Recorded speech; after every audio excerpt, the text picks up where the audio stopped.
All right. Welcome everybody to the Reflections on the 12 Steps. Just a friendly announcement, this is not an AA meeting.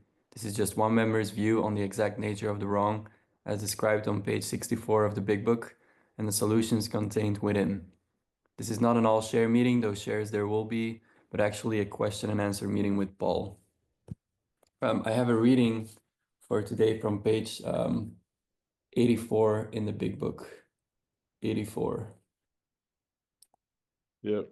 Middle of the page, there's a paragraph about step 10, and a little bit underneath there's a phrase that starts as follows. We have entered the world of the spirit.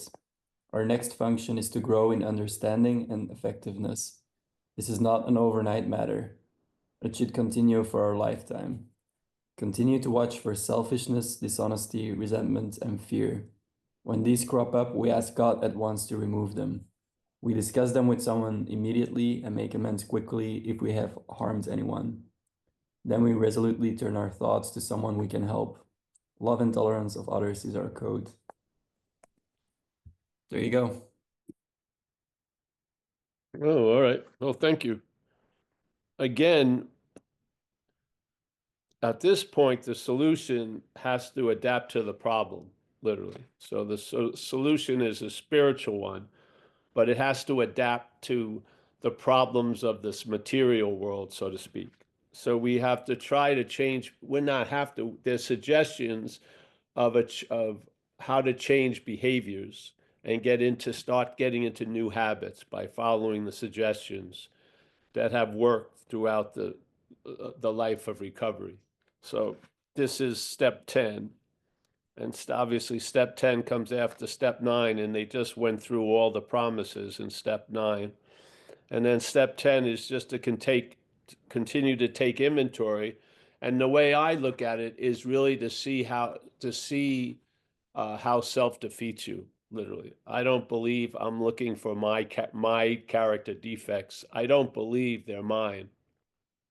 Yeah, I believe if a certain condition uh, prevails, then these defects have more opportunity to express themselves. If the conditions or the basis that you're living from, those conditions aren't suitable for the defects of character, and therefore other character qualities show themselves. This ownership of mostly the bad and then having great gratitude for the gift of the good I think, is a bogus attitude. Yeah, I think it's a way the parasite covers itself up. Because look at it, if many people have found gratitude quite easy to express after they've been sober a while. Yeah. And they're all giving all glory to something greater than themselves. And they live by the theory that something is doing for us and for me what I couldn't do for myself, yet have very little awareness of something did through us what we wouldn't have done by ourselves while we were drinking and using.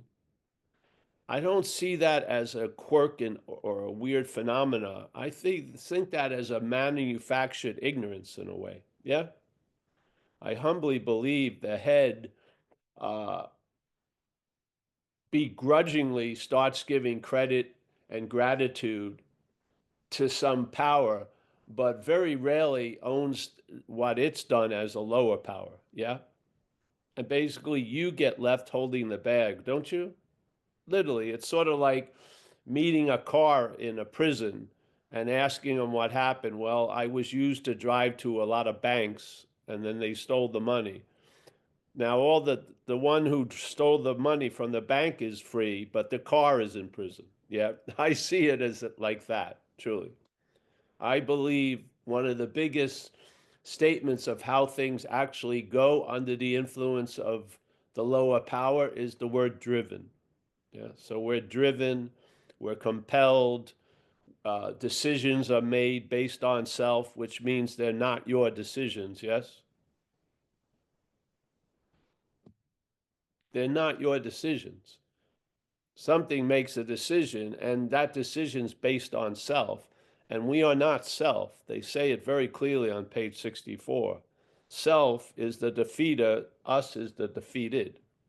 So step 10 is to continue to take inventory, which I did because I was still more than 1 foot in the problem. Yeah.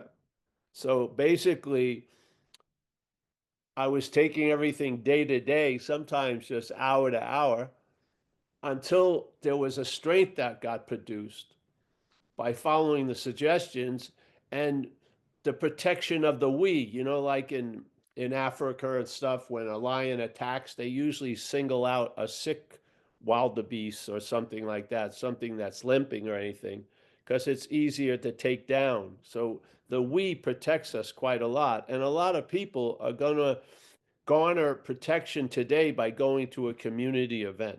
Yeah. It's going to allow them to make it to the first football game without drinking and using, and maybe they can distract themselves the whole afternoon, and then they've been successful. They realize they've faced life successfully. They face Thanksgiving successfully, and it fortifies the faith in what? In the higher power, and it breaks the faith in the lower power. I just have a real thing about how unaccountable the lower power seems to be in this process. I cannot believe that we have an umbilical cord that reaches over 40 years and we still believe we were the doer of that shit that happened while we were under the influence. It just blows my mind that it doesn't get questioned. Yeah. Because it's taken up a lot of real estate in our life. It's taking up a lot of the air that we breathe, and the zest of living has been deadened by a past. And we went by it just before this step 9, where it says one of the promises, you will not regret the past. How is that going to happen if you believe you were the doer of all that? I mean, it's almost impossible. Yeah. I use an example because it was profound in my little landscape up there. And that was, I made myself feel better when I was really feeling shitty by saying, when I got this money from the getting run over by the car, I was going to give my mother some of the money. Yeah. First things first, but that's not what happened. When I had the money, I bought Coke and I drove right by the exit to her senior citizen thing. And I just obliterated any idea of it by getting loaded. Yeah. Now, I could not see any forgiveness in that. Could not, because the whole story was based on I should have done something else. Yeah. As if I had power while I was under that influence. That is the dilemma of powerlessness. Yeah. So we're holding a lot of guilt and shame based that we had the power to do something different than what we did. Did we? I'm not a believer in that. Yeah. I believe whatever was supposed to happen happened. Yeah. So I was used as transportation, and I was doing what this idea of self wanted me to do. Yeah. Why are we beholden to its behavior and its effects 40 years after? Where is there a statute of limitations in the head? Even in the judicial system in America, you may have a lot of opinions about it, but they do have a statute of limitations. You can't be convicted of something after a long period of time goes by, and let's say you haven't done it again. Yeah. So there's this, where is it in the head? Someone's probably sitting making the gravy for the potatoes now, having morbid nostalgia about the shit I did in those Thanksgivings before I got sober. I bet you. Yeah. And it's going to affect how they're going to be, quote unquote, present. How can you be present if you're filled with the past? It's just unbelievable. Yeah. I think it goes underappreciated, the phenomena of being quite easy to fall into gratitude and to express it to a power that is doing for you what you can't do for yourself, but no accountability for the lower power that did through you what you would never have done by yourself. Never, never would I have done most of that shit I was doing out there. Never, never. Yeah. So I think this is one of the, like, this is an anchor that should be brought up to review. Yeah. Because I think it really keeps people locked in where they can't, they're a free range alcoholic, yet they're still only going around a quarter acre area. Yeah. There's like there's an anchor that roots them in this idea of constantly being held as a hostage by the past. Yes? I don't know. Do you feel that? I do. And I really feel it by the relief from it. Yeah. Had no idea how bound I was to the past until I was relieved from that bondage by doing the 9th step. Yeah. So the 10th step I did religiously for a few years, and I humbly believe do inventories in the beginning so you don't have to do inventories later. Yeah. I did it for 2 years, and this girl used to make fun of me who I was going out with. And then she went back out. And then one time at a meeting, she said, Jesus, you were wiser than I thought you were, because I did it like every night when I was with her for 2 years about. And really doing the inventories in the beginning led to not have to do so many inventories. Yes? Yeah. So we're not saying there's no value in inventories. They're great value. But if you could move the understanding that it's all about you to actually recognizing what has defeated you, I think it would even bring more value to you. Yes? I think for many of us, it's about time. We've been responsible enough. We made the amends. We did the mea culpas. We should see what was truly accountable for that behavior. Yeah. If you can't recognize it now, you, by recognizing it in the past, may give you the eyes to see it now. You may be able to see how self is defeating you now by seeing how self had defeated you in the past. That's the point, literally. Yes? That's why they say when you do a resentment inventory, you don't need to feel it. It's not about you're angry right now. You're doing a forensic on a resentment to see the poison of self in it. Yeah. So it doesn't matter if I don't feel that anymore. That's not the point. It's gathering manifestations of self, doing a clear autopsy, and recognizing the infection of self is in the resentment.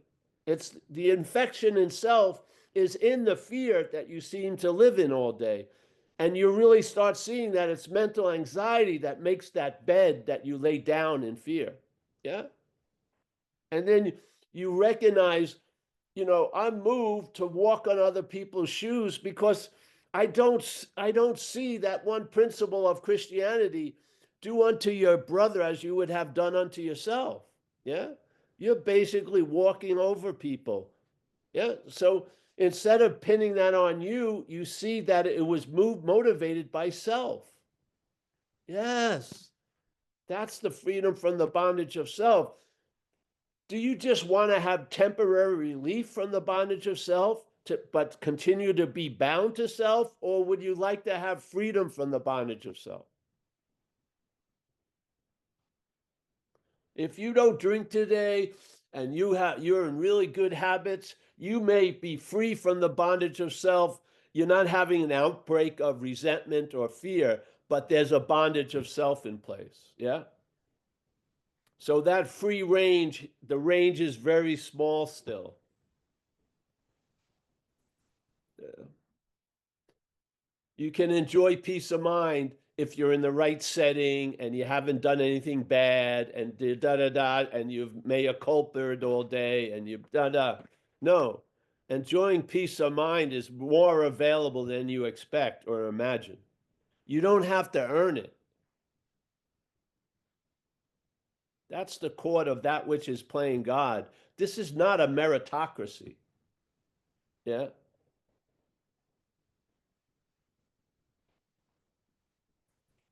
Something is playing God, and it has you having to do a lot to get such a little back. I mean, it's insane. Remember what you thought God was playing in your life finally by getting a parking space in front of the meeting? Maybe a date. Yeah, it's just insane. It's insane. So you will comprehend the word serenity and you will know peace. You will comprehend the word serenity and you will know peace. That's not brought to you by self. That's an effect from losing interest in self. How are you going to lose interest in self if you constantly think it's you all day? That's interest in self. It is. Yeah. I'm not interested in self. You're completely consumed by interest in self. You can't see it. If you're completely in it, you don't know you're in it. Isn't that the truth? Does the fish know it's in water? I bet you it doesn't. It only knows water when it's taken out of it because it's constantly in it. Yeah. If you're constantly bound, it will seem to be normal.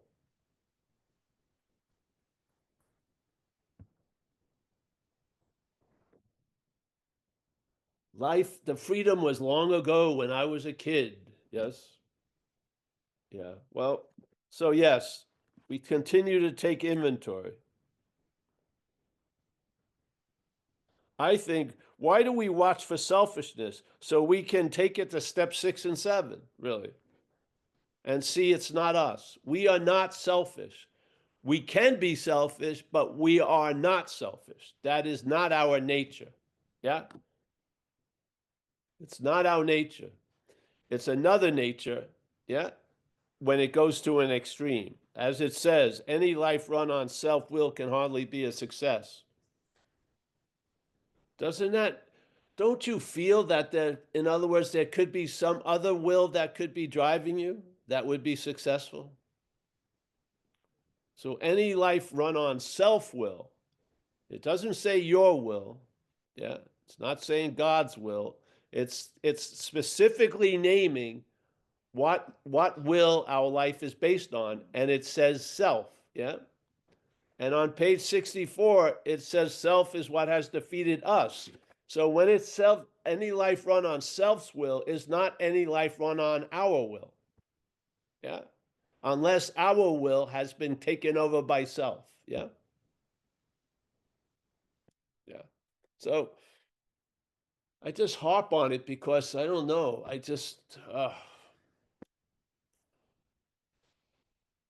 You will not regret the past nor shut the door on it. Hmm. What were you mostly doing every day out there? Weren't you shutting the door on about an hour ago? Yeah. You were a constant doorman. You would just shut the door every fucking day. Have tons of excuses. You to avoid being confronted, you'd move out of state. Yes, you would just deny the hell out of everything. So we're basically the doorman that wanted to keep the door shut on the past. Why? And that doorman didn't look happy. He looked very fucking sad because there was a huge regret. Yes. Yeah. One of the first whacks I got was I got caught in a surprise amends. And this lady who walked into the room I was in with other people said she knew me. I didn't remember her. And she said, "Hello, Paul. Do you remember me?" And I said, "No." And she says, "You owe me $500."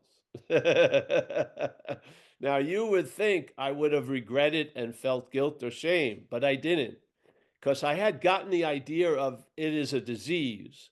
And the first thing I said to her, I didn't run out the room. I didn't lie. I said, "What I did to you, I would have done to anyone unless you could have physically stopped me."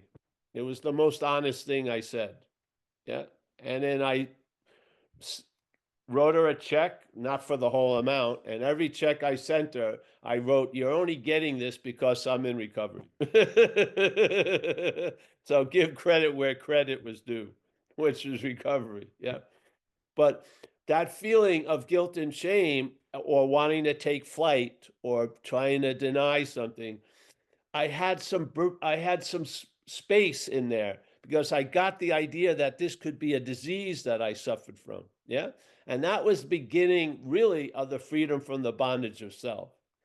I first called it a disease, and then it progressed. Yeah. To a uh, much more comprehensive definition. But that was only in my first 6 months.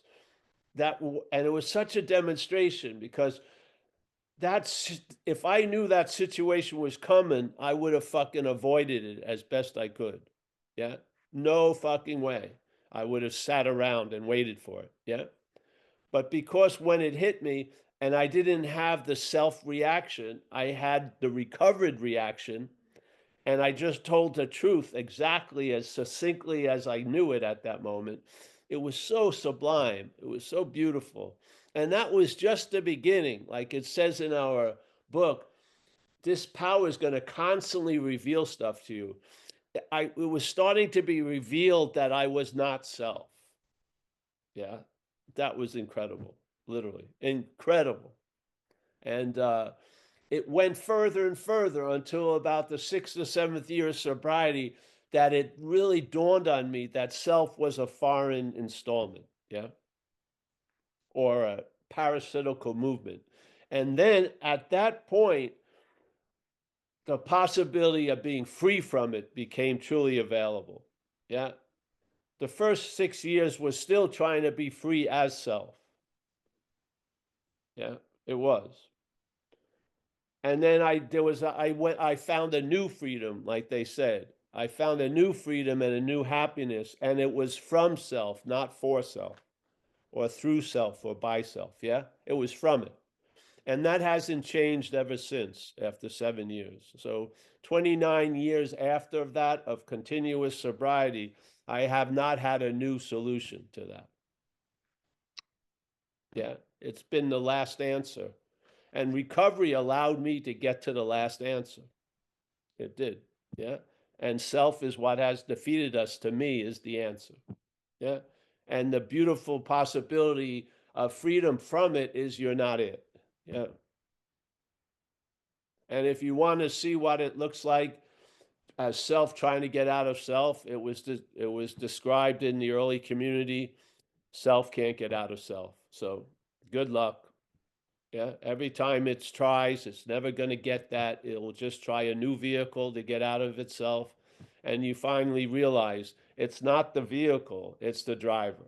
Yeah. Self cannot get out of self. It cannot find a vehicle that can produce that effect. Drugs, spirituality, transcendence, all this shit. Yeah. It's not going to work. Hallelujah, in a way, because you're not that. Yeah. So self can't get out of self is a hallelujah. Yeah.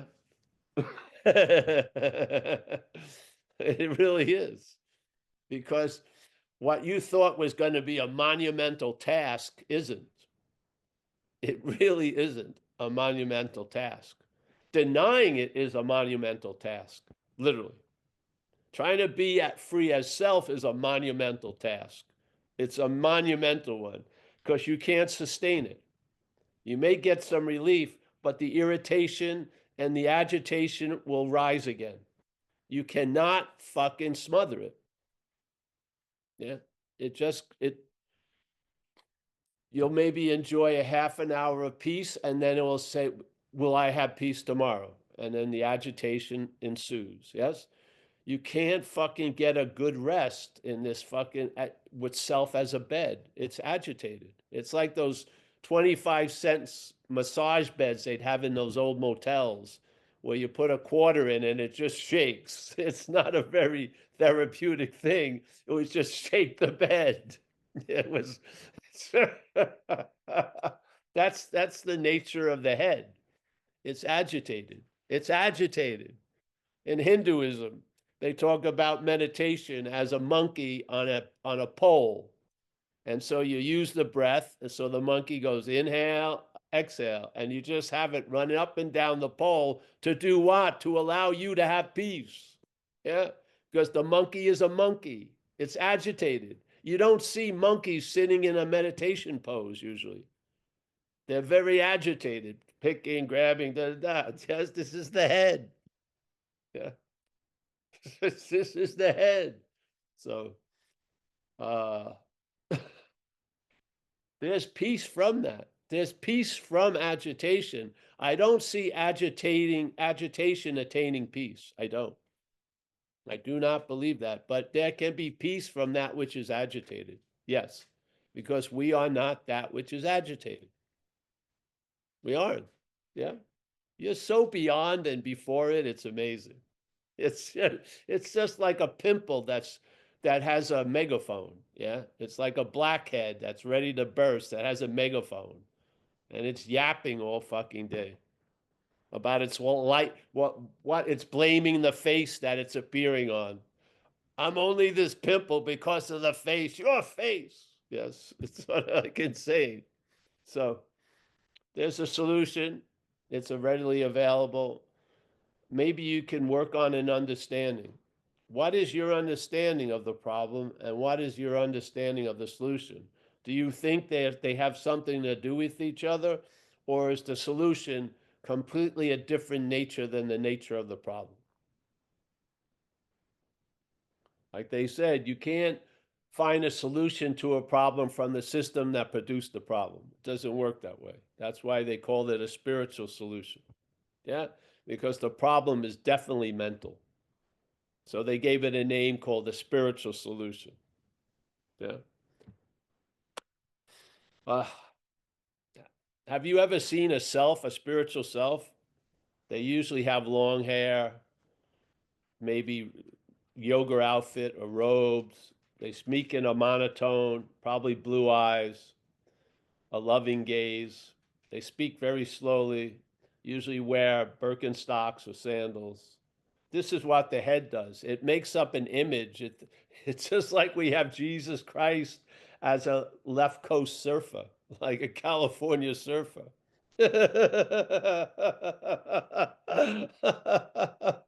Self's idea of spirituality is how you look, really, how you speak.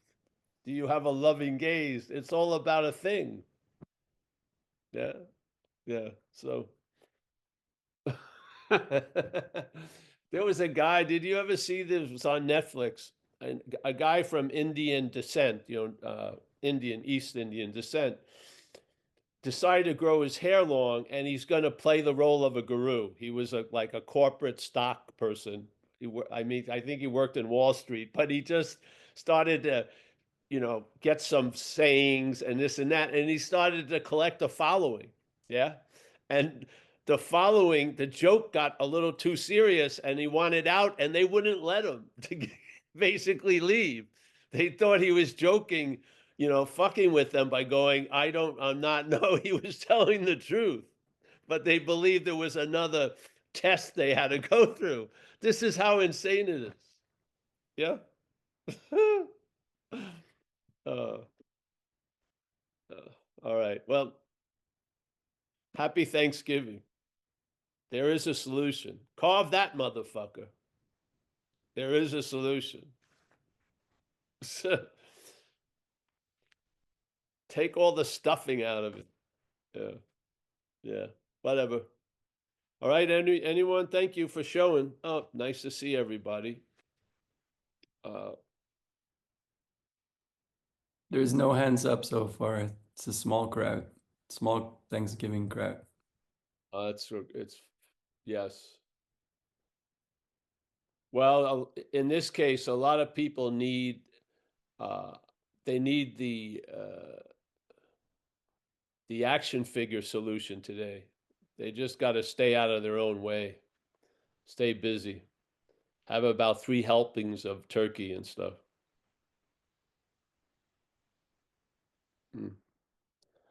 Well, if we don't, have anyone, it's fine. Oh, there's Nanette. I haven't seen Nanette in a while. She became the candle that she used to have in front of her. That's pretty good. You always were the candle.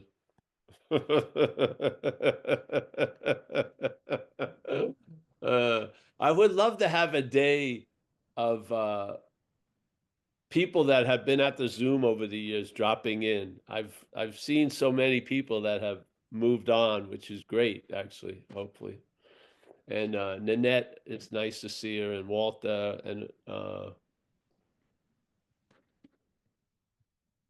you would hope that something was gotten and hopefully it got spread out. That's that's the a little meager hope I have concerning the action figure seed assignment.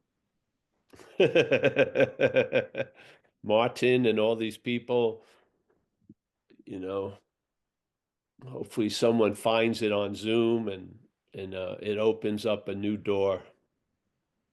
Yes. Yes. So, Nanette has a question for you as well. all right, Nanette, how are you? Oh, I'm blessed. I'm blessed. It's good to be here, Paul. And I miss coming, but I got to tell you, I really thank you for the recordings. I listened to every one of them, every one of them. And I hope to see you in Doylestown again soon. But Hmm. I don't really have a question. Maybe there's a question in there.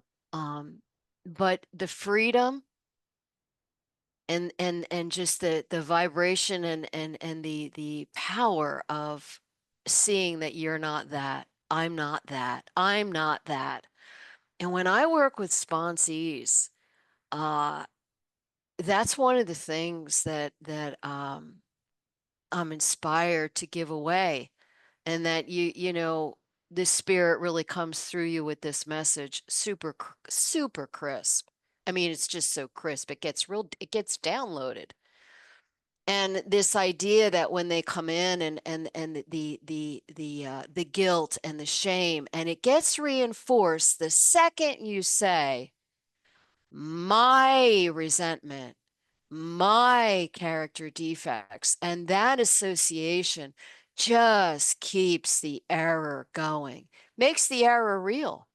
And the mental activity, the insane voice in the head talking to itself, it's like a disco ball wagon full of monkeys, you know? So I think I'd like to hear you share, when you are working with somebody that knew, and you do hear in the rooms, the association of the my, but self is what defeated me. It's not me, and self can't get out of self. So, but the way that the Holy Spirit speaks through you is just, I'm just really grateful for your presence here, and I really wish you and everybody here a happy Thanksgiving. But I'd like to hear you share on, when somebody's coming in new and they hear that type of message, and how to maybe just work with them. Yeah.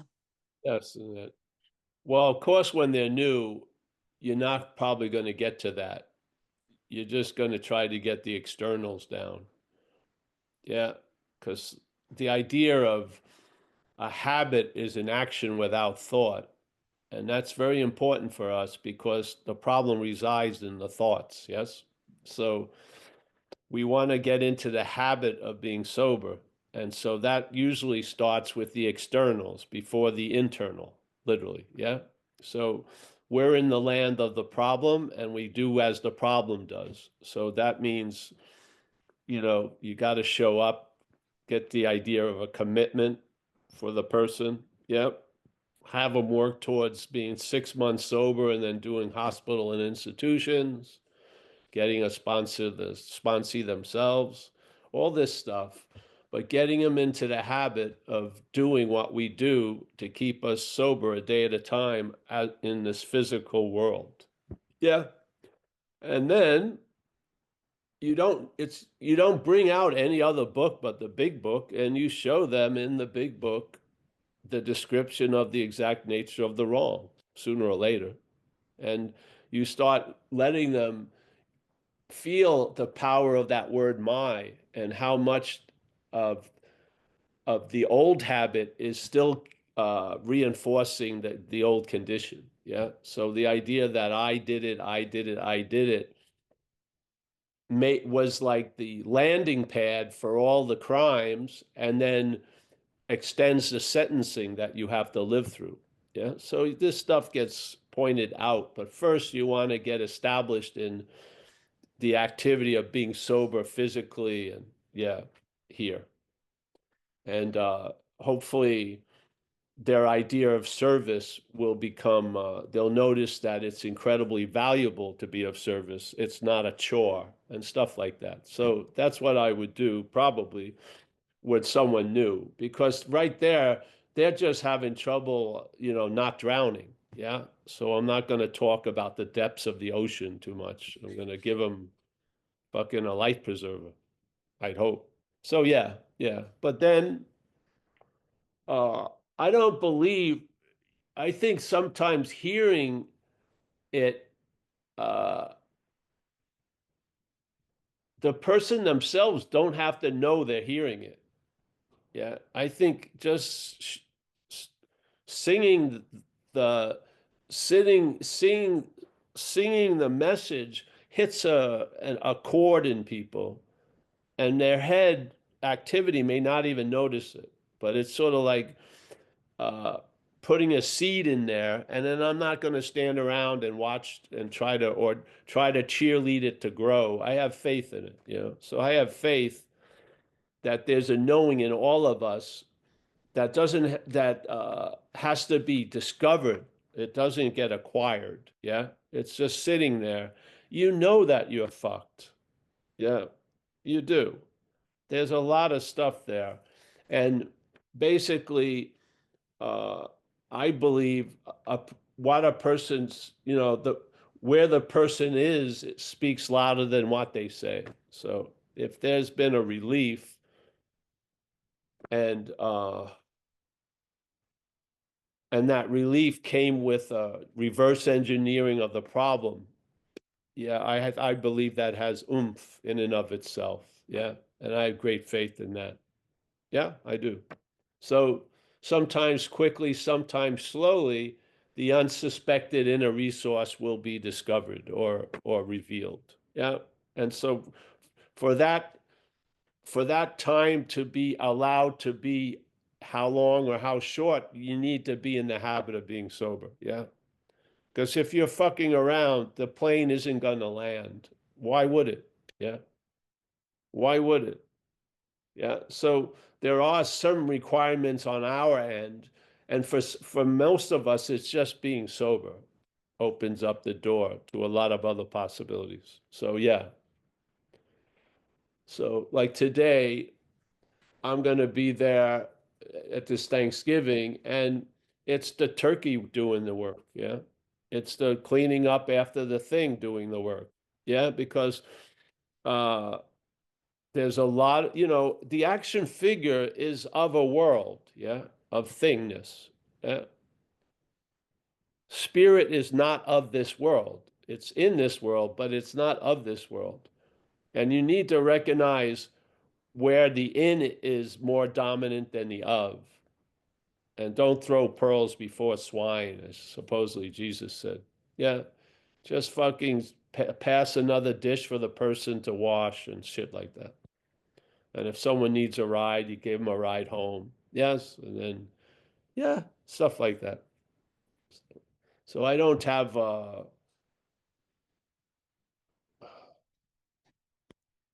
there's a lot of ways and levels of usefulness. There's a lot of them. Yeah, sometimes being, keeping someone from their bottom isn't being of service. It isn't. Yeah, because the bottom is necessary for that person for the 180-degree turn. It just seems necessary. For many of us, it was. Obviously, that's how it worked out. So why would I want to keep someone from their bottom when the bottom is the only thing that's going to trigger the other possibility? Yeah. How do you notice that? You notice that by being under the influence of the solution for a while. Yeah. A lot of times what would be like helpfulness is not helpful. Yeah. So you get educated quite a lot here before you start educating other people. You're educated quite a lot, and you realize everyone has their own little trajectory. And basically, I feel people have the right to hear things. Yeah. Because a lot of shit, it's not because it's not you're avoiding it, you just don't know the possibility.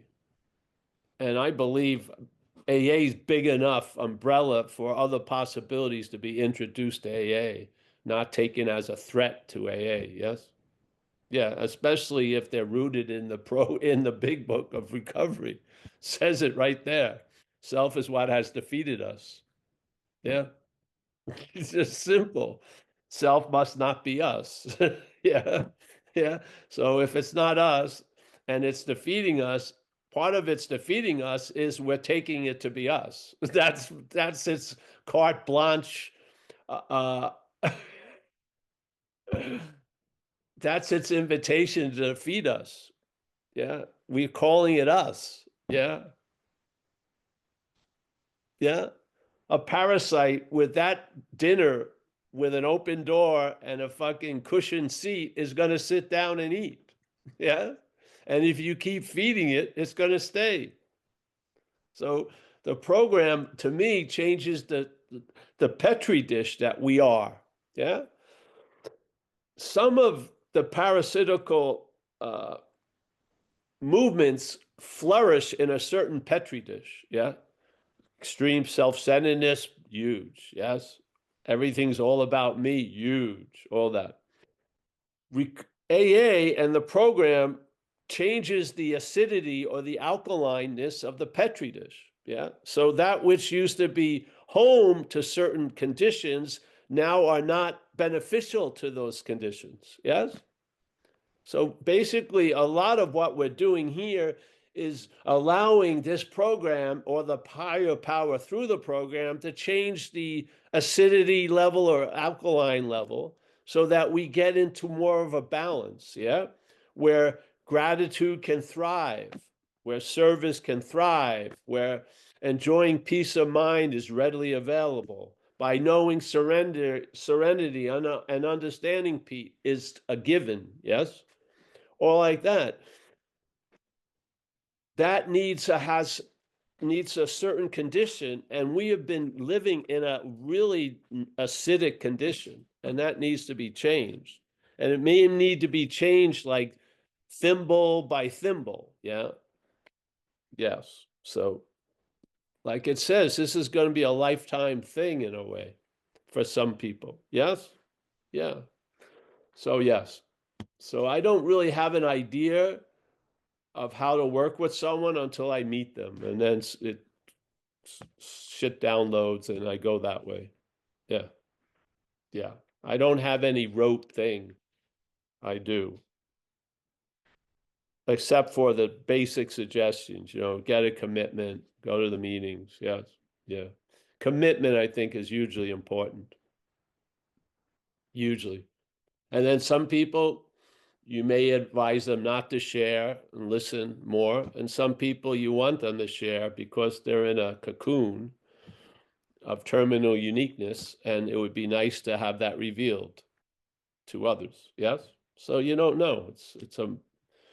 You meet the person, and then you recognize the level of alcoholism that's got them, and then there you go. Yeah. So I usually stay in a state I don't know. That's usually the condition. And then I know what I need to know at that event. But I don't come in there knowing something. I just come in with, I don't know. I don't know what's going on. I listen. You get some kind of inclination. I go with it. Yes. Yeah. Yeah. A lot of people need drill sergeants. Drill sergeants. I'm not a drill sergeant. So I know people that I tell them, I call one of my sponsees and I said, I want you to meet this person. And then they go off and they have a great relationship. And my sponsee meets them and he's gung ho and all like that. Now I probably wouldn't be good at that. Yeah. So yeah. That's it for that. Yeah. I think you're moved by spirit all the time, knowing it or not. So, and that knowing allows you to live in I don't know. Yeah. That knowing that you're going to be taken care of, you don't know how you're going to be taken care of, but you're going to be taken care of. Yeah. The head wants to know how it's going to be taken care of. You lose interest in that. Its agenda isn't the idea of being taken care of. He wants to know right now how he's going to be taken care of. That's bogus, yeah? So now you have the contract that was signed, page 63. You have a new employer, being all powerful. It's going to take care of you, yeah? So you know that, and you're open to watch how it gets revealed to you, yeah? Yeah, and the uh, improvisationalness of life is unbelievable. Yeah, because a lot of times you could have never imagined how it was going to work out, yet you have to admit it worked out. Yeah, it's incredible, isn't it? How fast did it take you to leave the idea of I want to have a higher power of my own understanding, and then you realize that's a very small fucking idea. Hey, I want a higher power of its own understanding. Yeah. That took only about 6 or 8 months. And I got there and I've never left the ladder of having a higher power of its own understanding. Because that's revelatory for the next 36 years. Yeah. I heard the idea, higher power of your own understanding. I saw the smallness of it. I don't want that. So I moved right to the higher power of its own understanding, and then I settled there. Yeah. Now, two people in the room are sober. I don't care how they're sober, but they're sober. Great. Yeah. I'm not going to say, oh, this is the only way you can do it, and it's the only way it works. That's not true. Yeah. So basically, if someone asks me, what is your idea of higher power? I gladly will tell them. But I'm not going to say, and you are forced to have that say, I don't care. I don't care. I just want to see them sober, literally. Yeah. Yeah. So I think a lot of things happen like that in the program. You get an idea, now you're awake, and that idea gets filled out, and it's a much different idea than the one you had. Yeah. And it replaces the old idea and it stays there. I mean, certain things that were placed in me in the first year is still there completely. The principles that I was introduced to didn't become new, synthetically hybrided new principles. They were sound. I've rested on them for 36 years. Yeah. But then things that were wrapped around with old ideas, they changed, definitely. Most definitely. They changed. Who the hell would want a higher power of its own understanding with this myopic view we're saddled with? It would be insane. You'll be like, wow, I got a parking space in the front of the meeting. That's a small, that's like, yeah, no, I'll forego that and let's find out. I want a higher power of its own understanding. And I'll hear about life from him, not yes. Yeah, yeah. Yeah. Hasn't that worked? It's worked with here for 30. It works so well, I don't have to maintain it. It works, there's no maintenance of it. I'm not doing a lot of inventories every day because I have nothing to take an inventory of. I'm not planning the demise of someone else today. I don't, I'm not, I don't, oh, I hate that person. I don't hate that person. Yeah. Just, I don't, in a sense, oh, did you know Bill and Jim and Mary got divorced? I didn't care if they were married. So doesn't matter to me. I don't care. Don't have an interest in it. But I am interested in sobriety because I know what it's like not to be sober when you need to be sober. It sucks. Yeah. Yeah. And that sucks doesn't usually just stay with you. It gets spilled on others. Yeah. It does. Yeah. So, yep. All right. Thanks, Nanette. It's always a pleasure to see you. Yes. See, I don't even have to see the candle. I see the candle. Yeah. Yeah. We have a question from Brian. Brian. What up, Paul? Oh, Um, PC, Brian. How are you, bro? yeah, man, I'm good.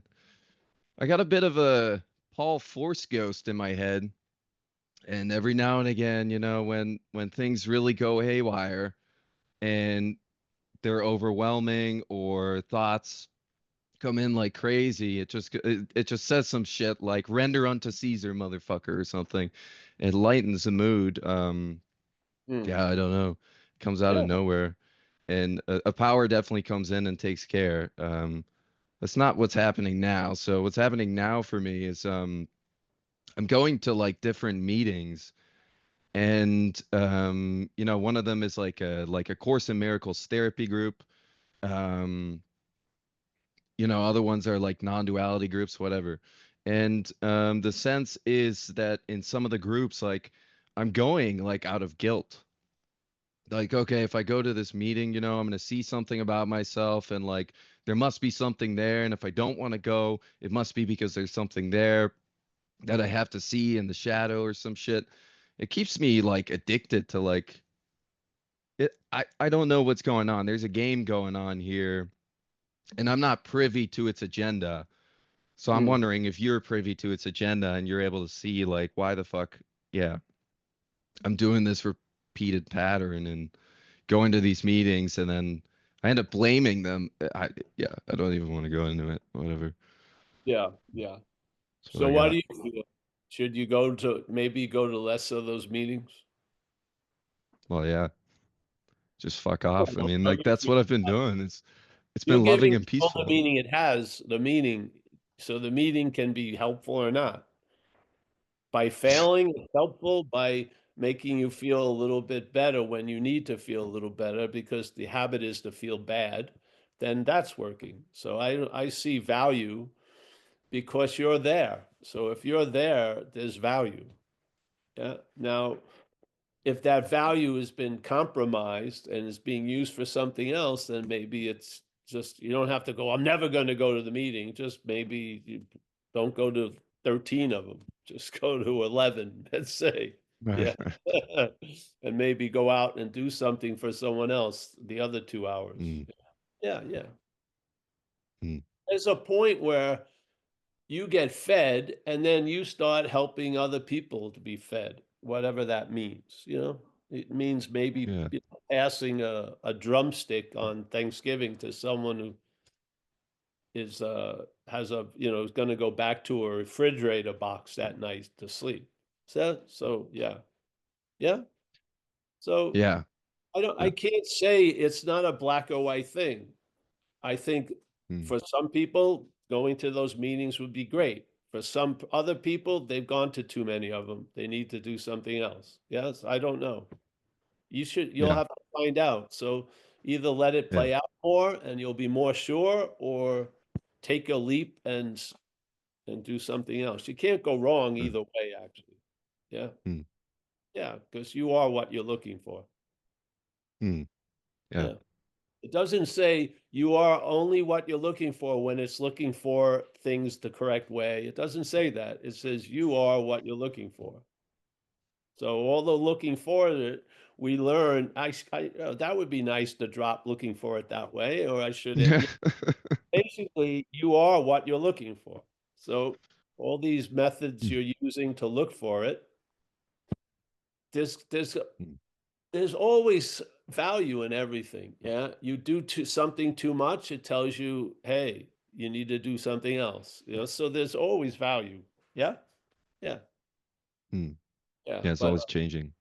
yeah, so maybe you need, and sometimes you need something and then it expires, its expiration date, and you stay with it a little longer, and then you learn, oh, I'm going to drop off of that. And it's not like you hate it or you love it. It's just it did what you needed it to do, and now you're moving on. Yeah.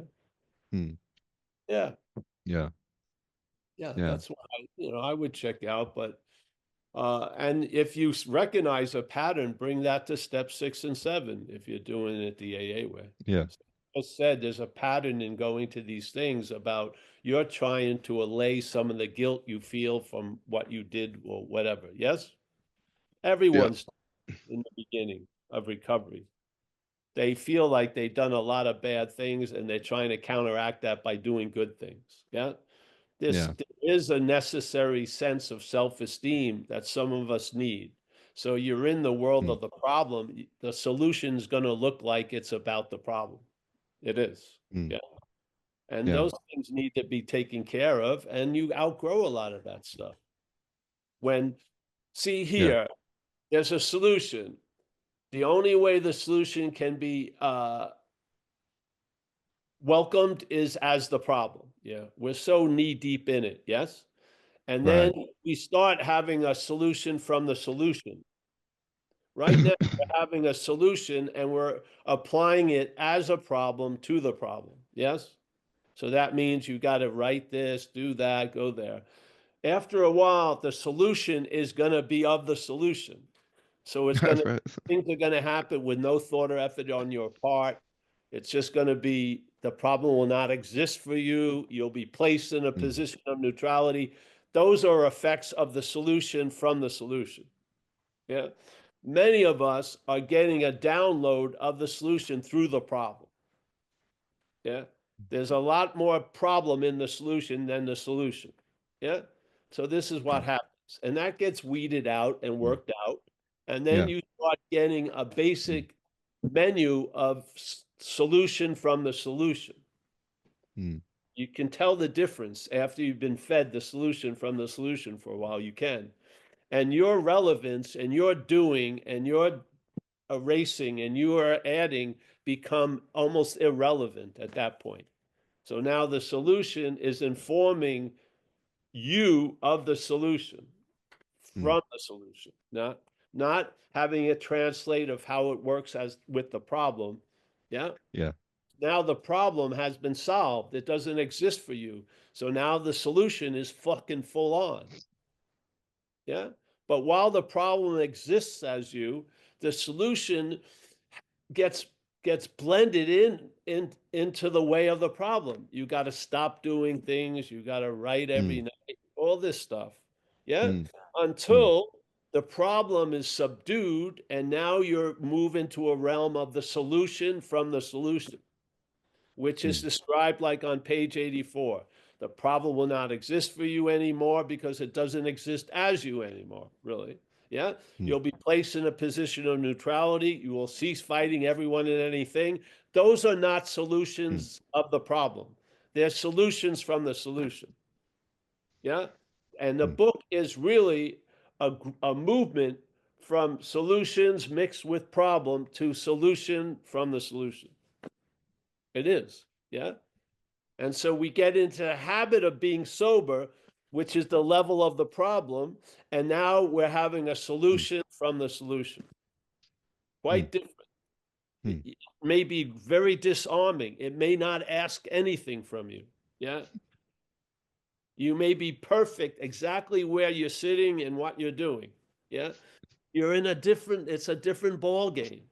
It's the same ball, same, rules, but it's a different game. Yeah. Hmm. The thing to know is ask for the wisdom to know, where are you seemingly? Are you in the problem or are you of the solution? If you're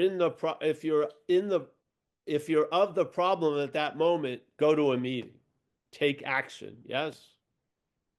Yes. Yeah. Hmm. It's trippy. I mean, but this is what we were talking about it for a while I got to go in a minute or two. Hmm. You take the steps, then they take you, and so on. This is this thing. we're on a problem level world and we're taking the steps. That's the dominant effect there is problem. Yeah. Then the steps take us. Now the solution is becoming the solution. Hmm. Not being a Yeah. solution in the problem. The solution is becoming the solution its own. Has really nothing to do with the problem. Yeah. Then at that point, now you're having things like this is occurring with no thought or effort on my part. Hmm. Every solution in the problem has thought and effort on your part. Has a lot to do with that, doesn't it? But now there's Yeah. solution from the solution, which doesn't need any thought or effort from you. What? Yes. So just get in the habit of being sober in the problem world, yes? And you're going to be of the solution world. Yes, but first, do not say you're of the solution world when you're in the fucking problem. This is the dilemma. We want to run to the absolute when we're stuck in the relative mud. No, we have to deal with the problem from the problem point of view. That is like you're going to act yourself into right thinking. You're not going to think yourself into right action. That is the solution in the world of problem. Yeah. Yeah. When that gets dealt with, then you move to a solution in the world of solution, which is different. Yeah. Like someone in their first year will describe sobriety. It's not going to look like that if they stay sober. It's not going to look like that. It changes. Yeah. It changes from a problem-based solution to a solution-based solution. Yeah. Right. But when in Rome, you have to do as the Romans do. You don't want to give a pure solution when it needs to be muddied with the problem. You need to tell the person to go do some service or go to a meeting or do this or do that. Yes? Yes. Yeah. Yeah. Or I you mean, that's often the denial here is a denial of being in the mud of the problem exactly. or And so wanting you to be, say, you know, oh, there is no Paul. That's the solution. But at that point in the world of Paul, it's not a solution. It's a denial. Yeah. And yeah. then the mud is going to bite you. It is. I've seen it tons of times in myself and other people. Yeah. You'll know when it's solution on solution. Yeah. Because you're going to be disarmed. Yeah. You're going to have gratitude for all those things that you did that alleviated the problem. But now you don't keep practicing those things because you're in a solution. Yeah. Yeah. Yes. Yeah. Hey, I got to go. Gotcha. Thank you, Paul. This is an Appreciate important point, though. This is an important point because people want to go right to the absolute to have a relative solution. It doesn't work. You'll be a it. drunk non-dualist. Mm. No, literally, I've seen it tons of times. Yeah. So, hey, your dues, you have to pay your dues. Yeah, you got a lot of shit on your shoes. They need to be cleaned. Yeah. And then when they're cleaned, you can move up the ladder. Yeah. But if you move up the ladder with the shit, it's gonna, yes, it's gonna stink every rung you go. Yeah. Yeah. Yeah. Hey, Gotcha. thank you Gotcha. so much, Thanks, everyone. Paul. Say goodbye. Yeah, thank you, brother. Just stay sober to be worked, and all this other stuff will work itself out. But I mean, you I don't have have to, the drug and yeah. If you are a real addict or alcoholic, it's essential that you don't use today. It's just the way it goes because it has so much TNT inside you, it'll blow up. Yeah. You don't want to be the light that lights the fuse. Yeah. Just yeah. Yeah. All right. Martin, thank you so much. Thanks, And Paul. thank you for working out a solution to the temporary problem. Axel, great to see you. Michael, as always. Hey, have a wonderful Thanksgiving. Mike, yeah? Yes? You okay, Michael? Yes. Fantastic, Paul. Thank you. Yes. Giving the loving gaze. All Okay. right. Joseph, nice to see you. Joseph. Have a one. Hey, take it easy, my friend. Yes. Eileen in Arizona. Nice to see you, Eileen. Nanette, as always.